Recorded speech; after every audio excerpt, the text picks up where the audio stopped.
오늘 하나님이 허락하신 말씀 보겠습니다. 28절부터 35절까지만 읽겠습니다. 이 말을 하고 돌아가서 가만히 그 자매 마리아를 불러 말하되 선생님이 오셔서 너를 부르신다 하니 예수께 나아가매 예수는 아직 마을로 들어오지 아니하시고 마르다가 맞이했던 곳에 그대로 계시더라. 마리아와 함께 집에 있어 위로하던 유대인들은 그가 급히 일어나 나가는 것을 보고 곡하러 무덤에 가는 줄로 생각하고 따라가더니 마리아가 예수 계신 곳에 가서 배웠고 그 발 앞에 엎드려 이르되 주께서 여기 계셨더라면 내 오라버니가 죽지 아니하였겠나이다 하더라. 예수께서 그가 우는 것과 또 함께 온 유대인들이 우는 것을 보시고 심령에 비통히 여기시고 불쌍히 여기사 이르시되 그를 어디 두었느냐 이르되 주여 와서 보옵소서 하니 같이 읽습니다. 예수께서 눈물을 흘리시더라. 아멘. 예수님은 나사로가 죽을 병에 걸렸다는 이야기를 들으셨습니다. 그런데 예수님은 그 말씀을 들으시고 이렇게 말씀하셨습니다. 이 병은 죽을 병이 아니라 하나님의 영광을 위함이다. 그리고는 예수님은 머무시던 곳에 이틀이나 더 계셨습니다. 마르다와 마리아가 가장 절박하게 예수님을 찾았던 그 순간 예수님은 침묵하셨습니다. 마리아와 마르다, 죽어가는 나사로가 누구보다도 간절하게 기다렸던 예수님은 그 순간 그들을 외면하셨습니다. 결국 나사로는 죽었습니다. 나사로의 죽음에 대해서 예수님은 또 이같이 말씀하셨습니다. 15절에 보면 내가 거기 있지 아니한 것을 너희를 위하여 기뻐하노니 이는 너희로 믿게 하려 함이라. 예수님은 이 두 말씀을 통해서 우리에게 병과 죽음에 대한 새로운 시각을 드러내고 계십니다. 예수님은 죽을 병일지라도 하나님의 영광을 드러내는 도구가 될 수 있다고 말씀하십니다. 또 예수님은 우리 인간의 죽음마저도 우리의 믿음을 세우는 일에 도구가 될 수 있다고 말씀하십니다. 예수님은 못 고칠 질병이 없으시죠. 예수님은 죽은 자도 살려내시는 분이십니다. 예수님은 죽음의 권세를 깨뜨리십니다. 그런데 모든 죽을 병이 다 하나님의 영광을 위하는 도구가 되는 것은 아닙니다. 또한 인간의 모든 죽음이 다 우리의 믿음을 세우는 도구가 되는 것은 아닙니다. 예수님 안에 있는 병, 예수님 안에 있는 죽음만이 주님의 영광을 드러내는 도구요, 믿음을 세우는 도구가 됩니다. 그러므로 이 시간 우리 삶에 어떤 어려움이 있고 어떤 문제가 있든 누구한테도 말할 수 없는 내 삶의 답답함과 힘듦이 무엇이든 그것을 주님께 가지고 나아갑시다. 주님 안에 있을 때 그것은 하나님의 영광을 위한 도구가 되고 우리의 믿음을 다시 새롭게 세우는 도구가 될 수 있기 때문입니다. 예수님께서 베다니 마을 입구에 도착하셨습니다. 이미 나사로는 죽은 지 나흘이 지난 뒤입니다. 예수님께서 베다니 마을에 오신다는 이야기를 마리아와 마르다가 전해 듣습니다. 그런데 20절을 보면 마리아와 마르다는 서로 정반대의 반응을 보입니다. 20절을 제가 읽어드리겠습니다. 마르다는 예수께서 오신다는 말을 듣고 곧 나가 맞이하되 마리아는 집에 앉았더라. 예수님이 오신다는 말을 듣고 그렇게 기다렸던 예수님이 오신다는 말을 들었을 때 마르다는 예수님께 달려나갔습니다. 그런데 웬일인지 마리아는 그 말을 듣고도 집에 앉아 있었습니다. 이 마르다에 대해서는 우리가 지난주에 살펴봤죠. 오늘은 이 마리아에 대해서 이 마리아를 중심으로 함께 이야기를 나눠봅시다. 예수님이 오신다는 이야기를 전해 듣고도 마리아는 집에 앉아 있었습니다. 언니 마르다는 예수님이 오신다는 소리를 듣고 곧장 집 밖으로 달려나갔는데 마리아는 그 자리에 앉아 있었습니다. 마리아가 그 자리에 집안에 앉아 있었다라는 얘기는 그 행간에 이런 의미가 담겨 있습니다. 마리아는 너무나 슬퍼서 울고 앉아 있었다는 뜻입니다. 마르다는 예수님이 오신다는 소식을 들었을 때 곧장 뛰쳐나갔지만, 마리아는 너무나 슬퍼서 우느라고 예수님이 오신다는 소식을 듣고도 그 자리에 눌러 앉아 있습니다. 그만큼 마리아가 언니 마르다에 비해서 슬픔과 상실의 아픔이 더 컸다는 거죠. 똑같은 사고나 사건을 겪어도 사람마다 느끼는 충격은 저마다 다릅니다. 같은 형제지간이라도 부모가 돌아갔으면 슬퍼하는 정도가 자식들마다 다 다릅니다. 마음이 어떤 힘들고 어려운 일을 겪어도 그것에 대한 반응하는 것은 사람마다 저마다 다릅니다. 어떤 사람은 그냥 가볍게 툭 치고 일어나는 사람이 있지만, 어떤 사람은 그것 때문에 너무나 괴로워서 그 자리에 헤어나지 못하고 눌러앉아 있는 사람들이 있습니다. 마르다가 먼저 예수님께 달려가서 예수님을 만났습니다. 그러자 예수님이 이 마르다에게 마리아를 불러오라고 말씀하십니다. 집에서 눌러앉아서 슬퍼 울고 있는 이 마리아를 예수님이 이제 부르십니다. 28절입니다. 같이 읽읍시다. 이 말을 하고 돌아가서 가만히 그 자매 마리아를 불러 말하되 선생님이 오셔서 너를 부르신다 하니, 집으로 돌아온 마르다가 울고 있는 마리아에게 가서 가만히 말합니다. 마리아야, 선생님이 오셔서 너를 부르신다. 마리아야, 예수님이 너를 부르신다. 그러자 29절입니다. 마리아가 이 말을 듣고 급히 일어나 예수께 나아가매. 여러분, 좀 전에 예수님이 오신다는 말을 듣고는 들었을 때는 마리아가 우느라고 그 자리에 눌러앉아서 있었습니다. 달려나가지 않았습니다. 그런데 마르다가 예수님을 만나고 돌아와서 가만히 마리아야, 예수님이 너를 부르신다. 이 말을 듣자마자 갑자기 마리아가 슬피 울던 그 자리에서 급히 일어나 예수님께 달려갑니다. 집에 앉아 슬픔에 갇혀있던 마리아, 집에 앉아 깊은 상실감에 갇혀있던 그 마리아를 그 자리에서 급히 일어나게 만든 것은 딱 한마디입니다. 예수께서 너를 기다리신다. 28절과 29절은 우리에게 선교와 전도에 대해서 생각해 볼 여지를 줍니다. 마리아는 세상 속에서 슬픔과 고통과 아픔과 상실감을 겪고 있는 자를 상징합니다. 세상에는 마리아처럼 슬픔과 고통에 주저앉아 있는 자들이 너무나 많습니다. 인생의 수고와 무거운 짐을 혼자 다 짊어지는 것처럼 버겁게 살다가 그 삶의 자리에 주저앉아 있는 자들이 너무나 많습니다. 무엇보다 좌절과 절망과 죽음의 두려움에 빠져 사는 사람들이 많습니다. 그런데 예수님은 바로 이런 사람들을 부르고 계십니다. 누가 가서 이 말을 전해줬습니까? 먼저 예수님을 만났던 마르다가 마리아에게 가서 들려줬습니다. 마리아야, 예수님이 너를 기다리신다. 복음은 예수님을 먼저 만난 자가 전하는 것입니다.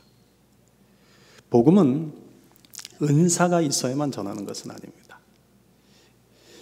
복음은 복음의 은사가 없어도, 물론 잘 전하는 은사가 있는 사람 있어요. 근데 복음은 예수님을 먼저 만난 자에게 누구에게나 주시는 사명입니다. 그래서 복음은 누구나 전해야 합니다. 그런데 이때 가서 무엇을 전할까요? 어떤 말을 전할까요? 오늘 본문에서 우리에게 한 가지 힌트를 줍니다. 많은 말 하지 않아도 됩니다. 이 한마디만 하셔도 됩니다. 누구야?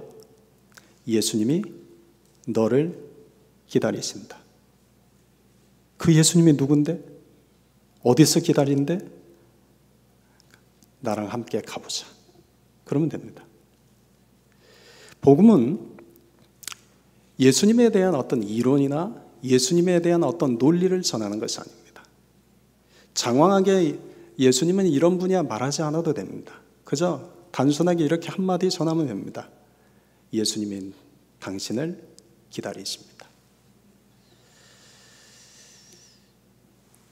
우리의 삶에는 예수님을 믿지 않는 자들만 삶에 눌러 그 자리에 주저앉아 있는 것이 아닙니다. 신앙생활을 하다 보면 예수님을 알고 예수님을 믿었고 예수님의 사랑을 경험했던 사람들 중에도 인생의 슬픔과 아픔과 고통과 상실감이 너무나 크면 그 자리에 눌러 앉아 있습니다. 일어나지 못합니다. 그때 그 영혼에게 가서 우리가 할 말은 똑같습니다. 예수님이 너를 부르신다. 요한복음 10장 27절에서 예수님은 이같이 말씀하셨습니다. 내 양은 내 음성을 들으며 나를 따른다. 여러분, 내 양은 누구의 음성을 들어요?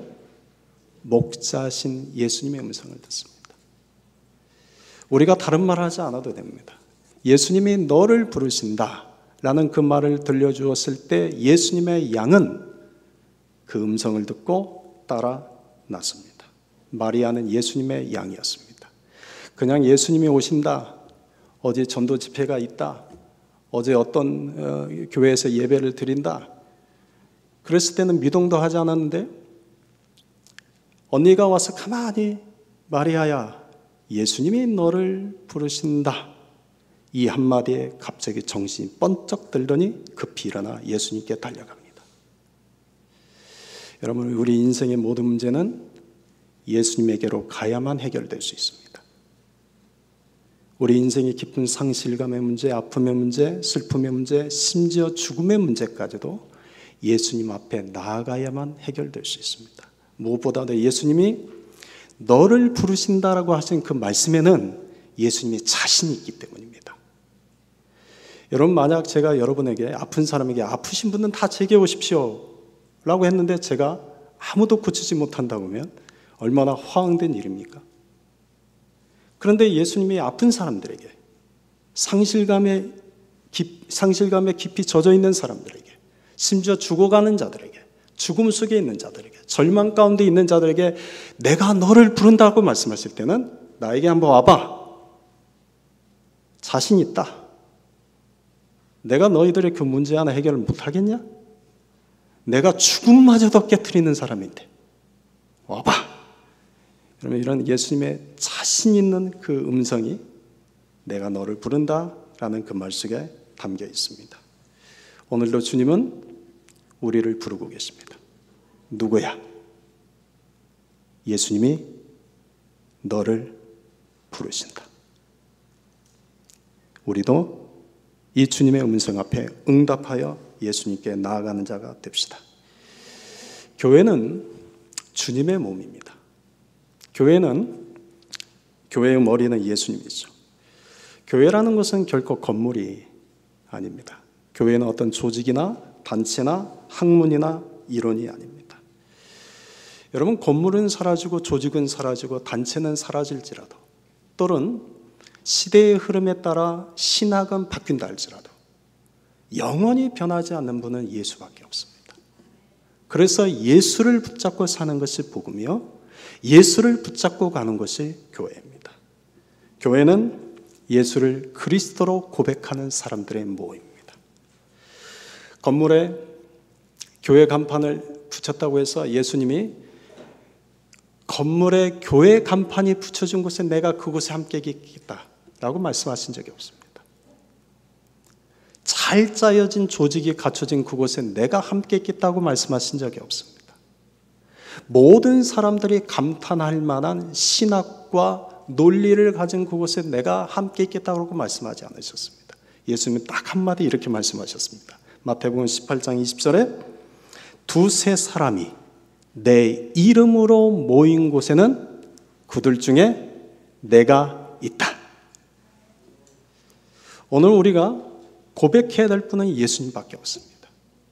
오늘 우리가 붙잡아야 될 분은 예수님밖에 없습니다. 우리가 그 예수님의 이름으로 모인다면 그 자리에 주님은 함께 하십니다. 주님의 이름으로 모인 그 사람들의 모임이 교회입니다. 교회는 헬라어로 에클레시아라고 말합니다. 이 에클레시아라는 단어는 안에서 밖으로라는 뜻을 가진 전치사 에크와 또는 불러내다 내지는 이름을 부르다 하는 뜻을 가진 동사 칼레오의 합성어입니다. 그러니까 에클레시아라는 단어는 밖으로 불러낸다라는 뜻입니다. 밖으로 불러낸 사람들의 모임이 교회입니다. 이것을 좀 구체적으로 이야기하면 세상 속에 주저앉아 살아가는 사람들을 세상 밖으로 불러낸 사람들의 모임이 교회입니다. 두려움과 절망과 아픔과 고통 속에 살아가는 자들에게 그들 중에서 두려움과 좌절과 절망과 아픔과 그 고통 밖으로 불러낸 사람들의 모임이 교회입니다. 죽음과 상실감 속에 빠져 있는 자들에게 그 죽음과 상실감 밖으로 불러낸 사람들의 모임이 교회입니다. 에클레시아입니다. 그러니 여러분, 우리가 주님 앞에 나올 때, 우리가 교회에 올 때는 우리 인생의 모든 근심, 걱정, 염려, 두려움, 죽음에 대한 그런 마음까지 다 털고 나오셔야 됩니다. 누구에게요? 예수님 앞에서 털고 나오셔야 됩니다. 예수님께로 나오셔야 됩니다. 교회입니다. 마르다는 동생 마리아에게 가서 가만히 예수님이 너를 부르신다고 들려주었습니다. 그러자 마리아는 급히 일어나 예수님께 달려갔습니다. 자, 이제 30절을 같이 읽읍시다. 예수는 아직 마을로 들어오지 아니하시고 마르다가 맞이했던 곳에 그대로 계시더라. 여러분, 예수님은 마리아가 올 때까지 어떻게 하고 계셨습니까? 그대로 계셨더라. 기다리고 계신 겁니다. 이 마르다가 맞이했던 곳이 어떤 곳입니까? 지난주에 살펴봤던 것처럼 내가 아나이다에서 내가 믿나이다의 신앙을 갖게 된 것입니다. 다시 말하면 마르다가 예수님을 다시 새롭게 만난 그곳입니다. 그곳에서 예수님은 마리아를 부르셨습니다. 그리고 마리아가 올 때까지 예수님은 그곳에 그대로 기다리고 계셨습니다. 여러분, 양들 중에는 순한 양도 있고 고집센 양들도 있습니다. 근데 제가 경험상 보면 순한 양들보다 고집센 양들이 훨씬 더 많습니다. 순한 양들은 주님이 부르시면 곧장 달려갑니다. 그런데 고집센 양들은 그 고집을 피우느라고 가겠습니다 하고 안 가고 알겠습니다 하고 안 가고 이 핑계 저 핑계 대고 안 갑니다. 물론 나중에는 오긴 해요. 어디 한 대 얻어 맞아서 오기도 하기도 하고 물론 끝까지 안 오는 사람도 있어요. 그런 사람은 양이 아니었는 것다 생각하면 되겠죠. 그런데 여러분, 예수님은 순한 양만 기다리지 않으십니다. 고집센 양도 부르셨을 때는 그가 올 때까지 그 자리에 기다리고 계십니다. 사람은 기다리지 못합니다. 예수님은 끝까지 기다리십니다. 사람은 중간에 포기하기도 하고 중간에 마음을 접어버립니다. 그러나 예수님은 끝까지 포기하지 않으십니다. 예수님은 끝까지 마음을 접지 않으십니다. 예수님은 끝까지 기다리십니다. 적어도 영혼에 대해서만큼은 예수님에게 포기란 없습니다. 어느 집사님이 있어요. 이분은 젊었을 때부터 가족이 아무리 교회를 가자고도 안 가는 거예요. 그런데 가정에서는 얼마나 좋은 남편이요, 아이들에게는 얼마나 좋은 아빠요, 또 주변 이웃에게는 얼마나 좋은 친구였는지 모릅니다. 그런데 나이가 들어서 어느 날 갑자기 쓰러졌어요. 더 이상 교회를 갈 수 있는 몸 상태가 안 되었어요. 여러분, 이제 더 이상 교회에 올 수 없는 이분에게 복음을 전해야 될까요? 말아야 될까요? 전해야 될까요? 말아야 될까요? 복음을 전한들 이제 이분의 삶이 변화될 가능성은 없어요? 교회 올 가능성은 없단 말이죠. 그런데 어떻게 될까요? 그래도 복음을 전해야 합니다. 언제까지요? 끝까지 전하는 겁니다. 비록 그의 영혼은, 그의 몸은 이제는 더 이상 아파서 교회에 올 수 없고 주님 앞에 달려갈 수는 없지만, 여러분, 그가 예수님 복음을 믿겠다고 내가 아나이다가 아니라 내가 예수님을 믿겠습니다라고 말하는 그 자리에 예수님이 찾아가십니다. 예수님은 그 영혼을 끝까지 기다리십니다. 사람을 보면 포기하고 싶을 때가 있습니다. 그만 전하고 싶을 때가 있습니다. 사람을 보면 내가 지금 왜 이런 고생을 하고 있지? 라는 생각이 들 때가 있습니다. 그러나 그 영혼을 부르시고 그 영혼을 끝까지 기다리시는 예수님을 생각하면 포기할 수가 없습니다. 다시 힘을 내게 됩니다. 다시 용기를 갖게 됩니다. 나를 변화시켜 주신 예수님은 지금도 영혼들의 이름을 부르고 계십니다. 그리고 그 주님은 그 영혼을 부르신 그 자리에 언제나 한결같이 그 영혼이 예수님께로 달려올 때까지 기다리고 계십니다. 이것을 아는 사람은 영혼에 대한 실망은 있어도 포기가 되지 않습니다. 이것을 아는 사람은 잠시 재충전의 시간은 가져도 이 일을 결코 멈출 수가 없습니다. 32절입니다. 마리아가 예수 계신 곳에 가서 배웠고 그 발 앞에 엎드려 이르되. 여러분, 마리아가 예수님 계신 곳에 달려가서 지금 어떤 행동을 취하고 있습니까? 그 발 앞에 엎드렸다. 그분의 발 앞에 엎드렸다라는 이 표현은 그분을 예배하였다, 그분을 경배하였다라는 뜻입니다. 주님은 마리아가 그분 앞에 달려올 때까지 기다렸을 뿐만 아니라 주님은 그 마리아가 주님 앞에 와서 엎드려 경배하고 예배할 때까지 기다리신 겁니다. 여러분, 선교는 예수가 당신을 부르십니다 라는 선포에서부터 시작합니다. 선교의 과정은 그 영혼이 예수님이 계신 주님의 몸된 교회로 달려오게 하는 것입니다. 그런데 선교의 완성은 그 영혼이 하나님을, 예수님을 예배하고 경배하는 자가 되는 것입니다. 그래서 선교는 하나님을 예배하지 않던 자들이 하나님을 예배하는 자들이 되는 것입니다. 마리아는 예수님의 발 아래 엎드려 이렇게 예수님께 말합니다. 주께서 여기 계셨더라면 내 오라버니가 죽지 아니하였겠나이다. 네, 여러분, 21절을 보면 우리가 지난 시간에도 살펴본 것처럼 마르다도 예수님을 만났을 때 똑같이 말했습니다. 주께서 여기 계셨더라면 내 오라버니가 죽지 아니하였겠나이다. 마리아와 마르다가 한 말은 똑같이 토시 하나 틀리지 않고 똑같이 말했습니다.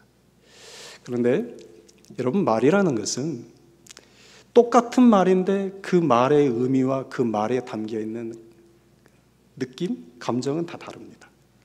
예를 들면 잘한다, 잘한다. 좋은 말입니까?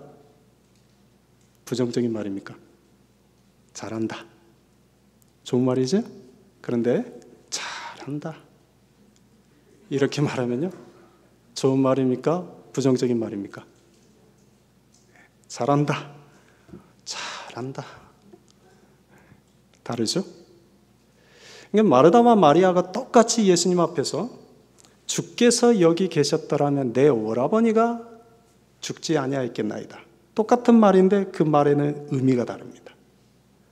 감정이 다릅니다. 지난 시간에 살펴본 것처럼 마르다가 이 말을 할 때는 예수님에 대한 원망이 있습니다. 그런데 마리아가 이 말을 할 때는 예수님에 대한 원망이 아닙니다. 오라비를 잃어버린 그 상황에 대한 슬픔과 상실의 아픔이 더 큽니다.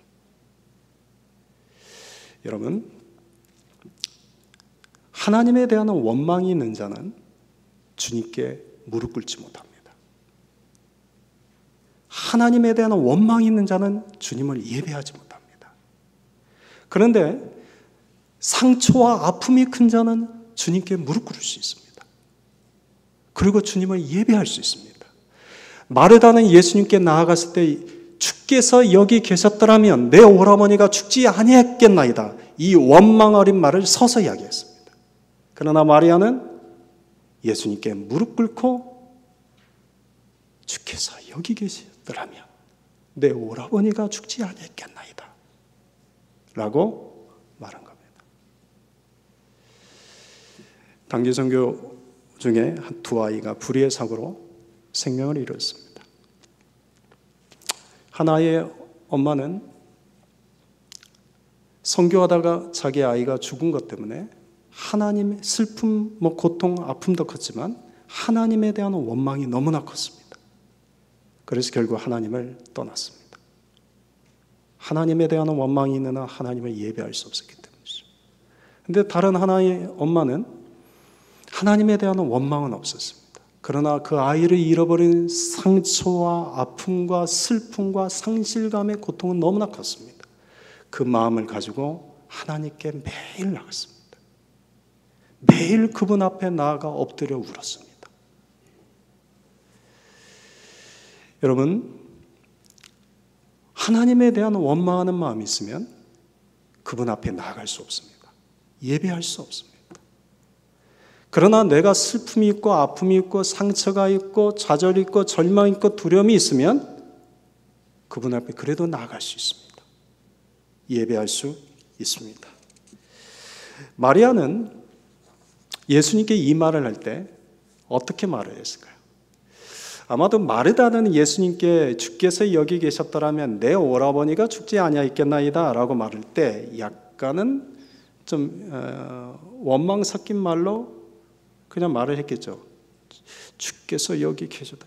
제가 탤런트가 아니라서 제가 이걸 흉내를 잘 못 내겠는데 이걸 만약에 그 영국어로 한다면 주께서 여기 계셨더라면 내 오라버니가 죽지 않았겠나이다. 좀 약간 앙칼지게 말하지 않았을까요? 그런데 마리아는 어떻게 말했을까요? 엎드려서 울면서 말했어요. 주께서 여기 계시더라면 내 오라버니가 죽지 않았겠나이다. 이 우는 연기는 제 막내 아들이 잘하는데 그러지 않았을까 싶어요. 왜냐하면 33절을 보면 예수께서 그가 우는 것과 지금 마리아가 예수님께 이 말을 하면서 울고 있다는 것을 우리가 알 수 있죠. 마리아는 예수님께 울면서 이 말을 했습니다. 그러니까 예수님에 대한 원망은 없습니다. 그냥 너무 이 상처와 아픔이 너무나 큰 거죠. 지금 상실감의 고통이 너무 큰 거죠. 그리고 예수님께 울면서 이 말을 하고 그 말하고도 계속 엉엉엉 울고 있으니까 함께 따라온 유대인들도 마리아와 함께 엉엉엉 울기 시작한 겁니다. 여러분, 예수님 앞에 나아가서 우셔도 됩니다. 예수님 앞에 나아가서 울고 싶으면 우십시오. 힘들면 힘들다고 토로하십시오. 아프면 아프다고 말해도 됩니다.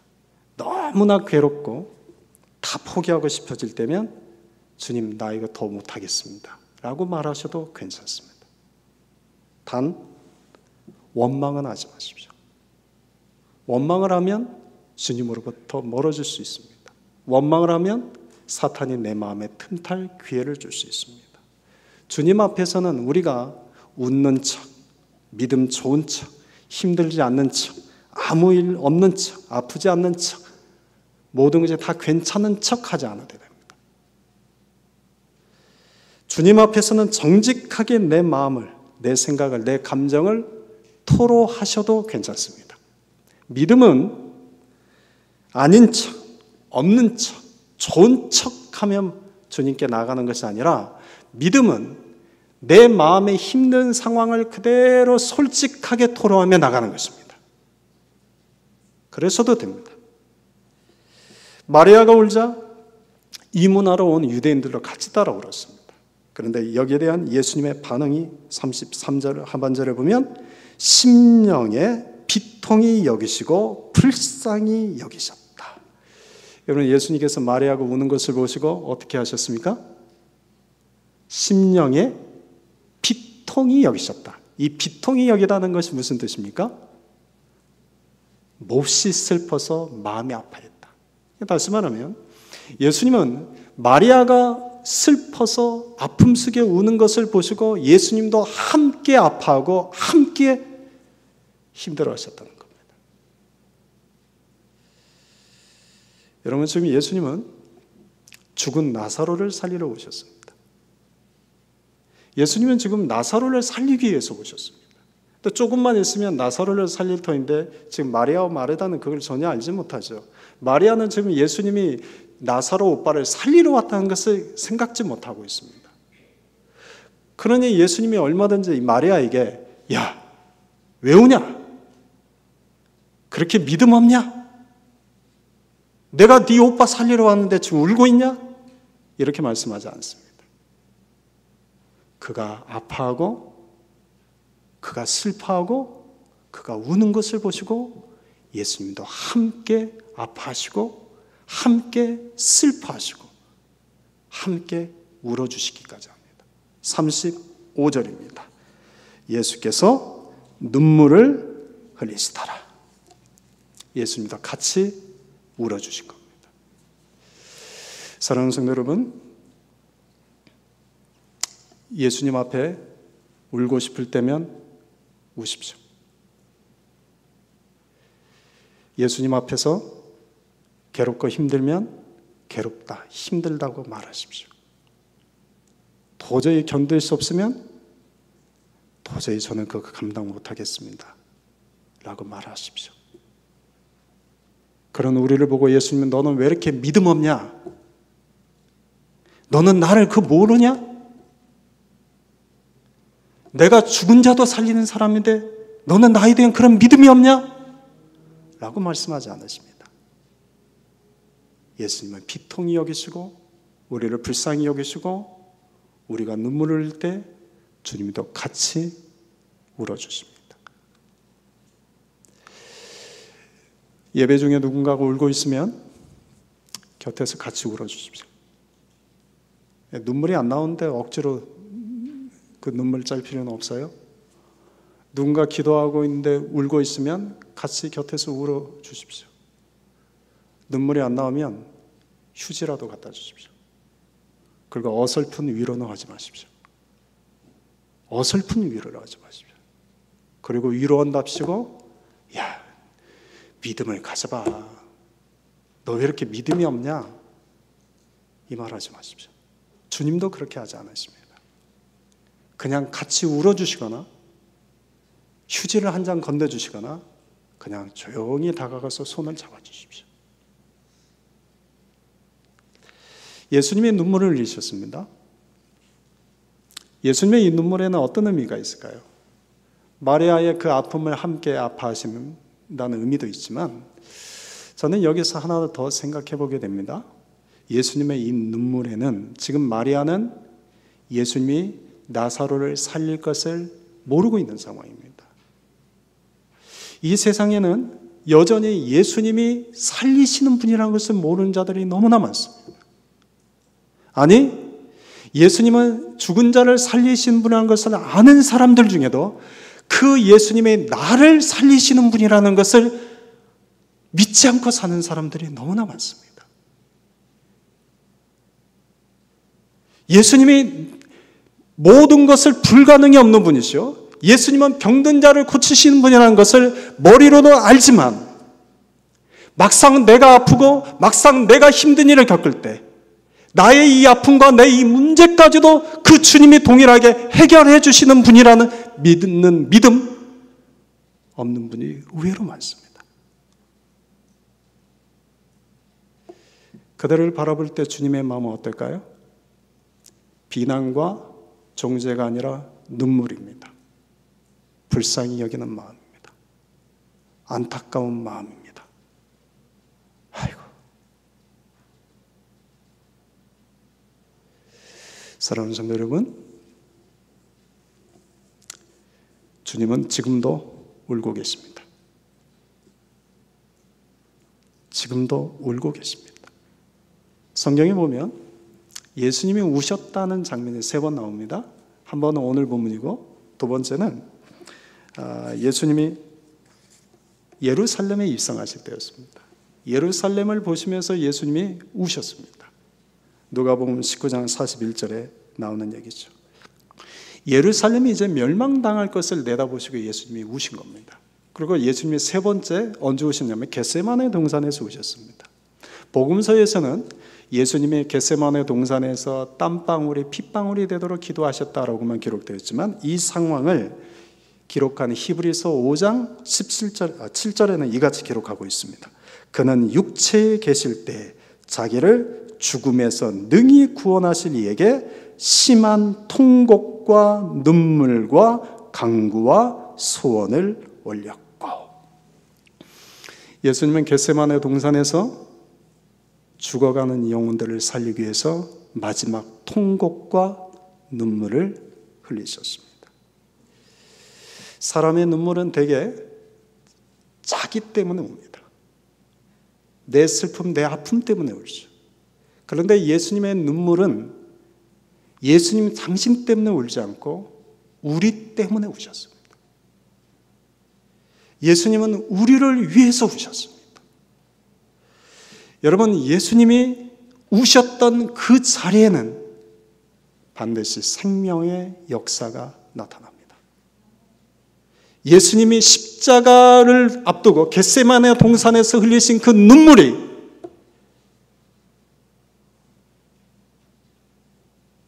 예수님의 십자가를 바라보는 모든 자들을 살리는 생명의 역사가 되겠습니다.